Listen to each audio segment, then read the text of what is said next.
गणनायकाय गणदैवताय गणाध्यक्षाय धीमहि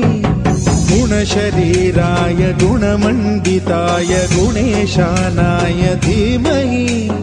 गुणातीताय गुणाधीशाय गुणप्रविष्टाय धीमहि एकदन्ताय वक्रतुण्डाय गौरीतनयाय धीमहि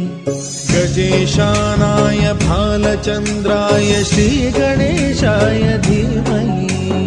एकदन्ताय वक्रतुण्डाय गौरीतनयाय धीमहि गजेशानाय भालचन्द्राय श्रीगणेशाय धीमहि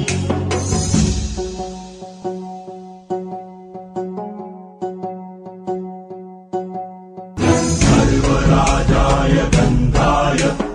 सर्वगानश्रवणप्रणयिने गाढानुरागाय ग्रन्थाय गीताय ग्रन्थार्थतत्त्वविदे गुणवते गणपतये गानचतुराय गानप्राणाय गानान्तरात्मने गानोत्सुकाय गानमत्ताय गानोत्सुकमनसे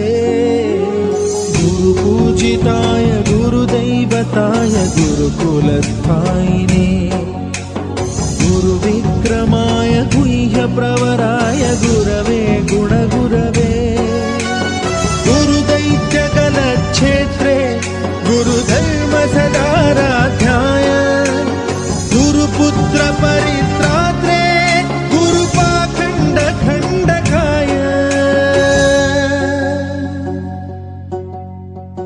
गीतसाराय गीततत्त्वाय गीतगोत्राय धीमहि गूढगुल्फाय गन्धमत्ताय गोजयप्रदाय धीमहि गुणातीताय गुणाधीशाय गुणप्रविष्टाय धीमहि एकदन्ताय वक्रतुण्डाय गौरीतनयाय धीमहि गजेशानाय भालचन्द्राय श्रीगणेशाय धीमहि एकदन्ताय वक्रतुण्डाय गौरीतनयाय धीमहि गजेशानाय भालचन्द्राय श्रीगणेशाय धीमहि